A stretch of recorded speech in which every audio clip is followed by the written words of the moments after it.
চিকিৎসার গাফিলতিতে রোগীর মৃত্যু ঘিরে উত্তেজনা বাঁকড়ার একটি বেসরকারি নার্সিংহোমে।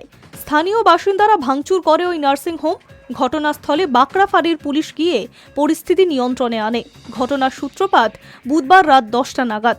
বাঁকড়া মুন্সিডাঙ্গা শেখপাড়ার বাসিন্দা টিনা বেগমের পেটের অসহ্য যন্ত্রণা নিয়ে নার্সিংহোমে ভর্তি করেন তার বাড়ির লোকেরা। টিনার শ্বশুরবাড়ি হুগলির ডানকুনিতে।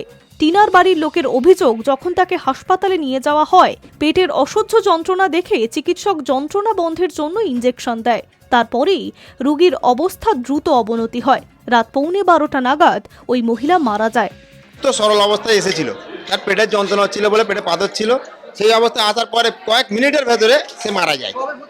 আজকে এই 10টার সময় ভর্তি করেছি, ঠিক আছে। তারপরে 10-15 ভেতরেই মোটামুটি মারা যায়।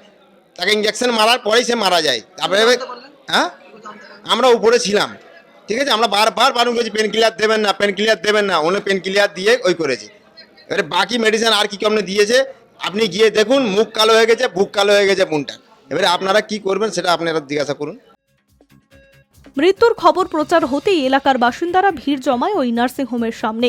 বাড়ির লোকেরা ভাঙচুর চালায় বলে অভিযোগ। নার্সিংহোম কর্তৃপক্ষের দাবি, হসপিটালের টেবিল, চেয়ার, আসবাবপত্র, সিসিটিভি ফুটেজ ও চিকিৎসার যন্ত্রপাতি সবকিছু ভাঙচুর করে এলাকার বাসিন্দারা।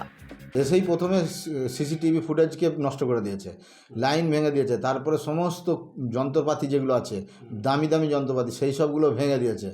এবং আমার স্টাফদারকে মারধর করতে আমার স্টাফরা সব পালিয়ে গেছে। পাড়ার কিছু লোক এসে বলছিল যা কিছু হবে আইনত হোক, বাইরে চল তোরা। তো কারোর কথা করে শুনে বাইরের লোককে, পাড়ার ছেলেদেরকেও মেরেছে।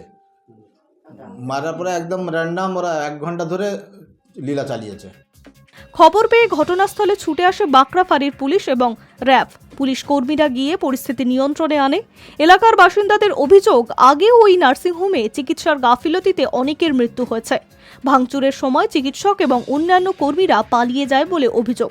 কিন্তু ঠিক কী কারণে মৃত্যু, সেই ঘটনার তদন্ত করছে পুলিশ। High news network.